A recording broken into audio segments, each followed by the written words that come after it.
So in this video, I'm going to show you a alternative method to farming specific gear. Um, it works really well if you're running solo, but of course, since Title Update 6, you can now pull your map up and you can go to specific missions and you can see the actual name gear that it will give you.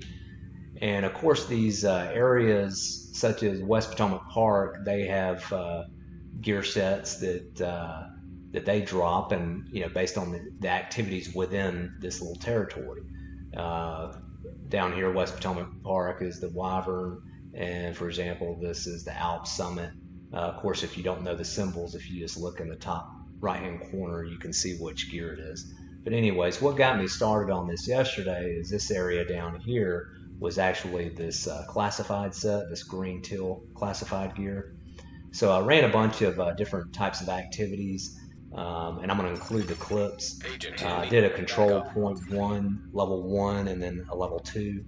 And so what I'm going to do today, you're going to see that it's going to drop the Alps, but I'm actually going to take one of these control points to level three and see if it's worth the time and effort.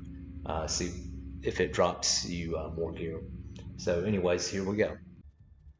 So here are all the clips of the different activities. I've just clipped out the reward scenes so you can see what you get for each mission or each activity. Basically, you're guaranteed one item, per activity. And I thought it was a really good way. It went super fast. A really good way to get a lot of loot. I did every single activity that you could do. I did the level 1, 2, and 3 control points. I didn't do a level 4 because I just felt like that the reward didn't really increase. So I think it was luck of the draw whether an enemy during the fight of the control point would drop a piece of gear. For example, the level 2 control point, I had an enemy, I think, drop a couple of pieces during the fight, and then, when I did the level 3, I didn't have any enemies drop the actual gear set that I was looking for. They drop, more gear because there's more waves of enemies, but not that specific one I was looking for. So, as far as the control points go, I probably wouldn't worry about what level they are. One thing to keep in mind is the level 3 seemed pretty easy. I mean, it took me like 5 minutes to running solo.